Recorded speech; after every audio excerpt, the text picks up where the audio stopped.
शेतकऱ्याचा मुद्दा मांडला रे मांडला का हा काँग्रेसचा समर्थक आहे, पण हा शेतकऱ्याचा मुद्दा बीजेपीचे कार्यकर्ते समर्थक लोक हे सुद्धा मांडू शकतात. कारण शेतकरी वर्ग आहे, बीजेपी मध्ये सुद्धा आहे आणि काँग्रेसमध्ये सुद्धा आहे. तर हा शेतकऱ्याचा मुद्दा आहे, हा कॉमन आहे. ह्या मुद्द्यावर तुम्ही प्रश्न उपस्थित करू शकत नाही, तर तुम्ही कोणत्याच मुद्द्यावर प्रश्न उपस्थित करू शकत नाही. तुम्हाला शेतकऱ्याच्या मुद्द्यावर प्रश्न उपस्थित करणंच करणं आहे. कारण शेतकरी हा देशाचा अन्नदाता आहे. त्याची तुम्ही कदर नाही केली तर समोर तो तुमची कदर करणार नाही.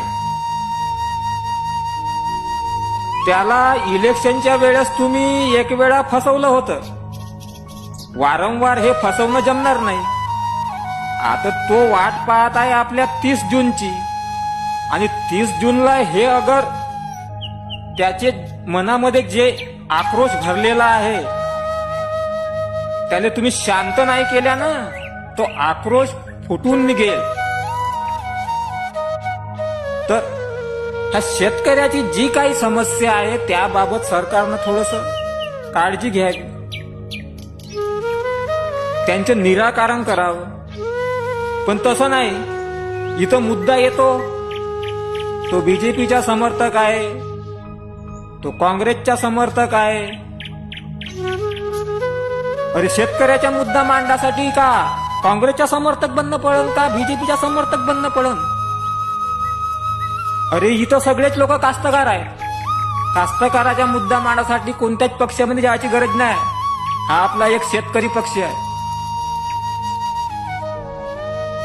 शेतकऱ्याचा जो विचार करणार नाही तर शेतकरी त्याचा विचार करणार नाही.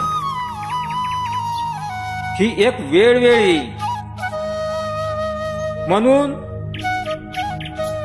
शेतकऱ्याला तुम्ही दुर्लक्षित करू नका आणि शेतकऱ्याच्या भावना दुखावल्या गेल्या जाणार नाहीत या प्रकारचे काम करा.